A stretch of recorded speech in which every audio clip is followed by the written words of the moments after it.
बिस्मिल्लाहिर्रहमानिर्रहीम। अस्सलाम वालेकुम। मैं हूँ आपकी उर्दू की टीचर मोहम्मद दस्तगीर।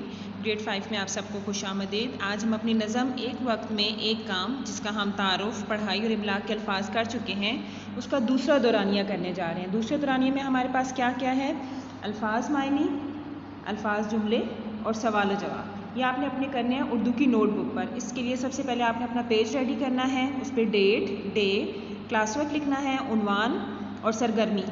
उसके बाद आप एक पेज पे अल्फाज मायनी, एक पेज पे अल्फाज जुमले और नेक्स्ट पेज पे जो होगा आप सवाल जवाब करेंगे। ठीक है जी। अल्फाज मायनी क्या है हमारे पास? पहले ज़ेबा यानी मौजू, डंड पीलना ख़ास किस्म की वर्जिश, बखेड़ा फैलावा।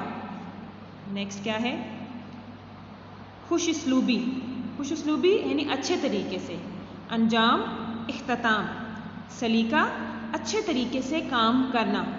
ये हो गया आपके अल्फाज मायनी। अब आपने जुमले जिन अल्फाज के बनाने हैं वो ये हैं: खुशउस्लूबी, अंजाम, सलीका, काम और हिम्मत। इन अल्फाज के आपने जुमले बनाने हैं।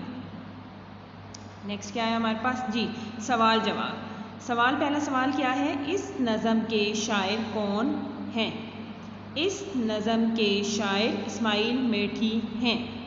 सवाल नंबर 2, इस नज़म के शायर कब और कहाँ पैदा हुए? जवाब, इस नज़म के शायर 12 नवंबर 1844 को मीरठ में पैदा हुए। सवाल नंबर 3 क्या है?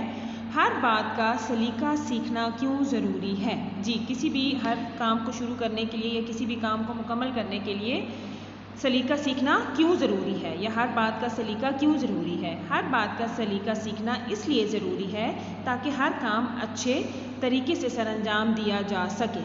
ठीक है, ये आपके 3 सवाल हैं और इन तीनों सवालों के आपने जवाब करने हैं, अपनी कॉपी पे लिखने हैं। ठीक है, और आपका घर का क्या काम है? सफ़ा नंबर 60 से यानी पेज नंबर 60 आपकी किताब पर जो दिया गया है वहाँ से आपने करने हैं इमला की दुरुस्ती और अशार दुरुस्त कीजिए। ठीक है, ये दोनों काम आपने अपनी उर्दू की बुक पर सॉल्व करने हैं। ये आपका आज का काम है। शुक्रिया, अल्लाह हाफिज़।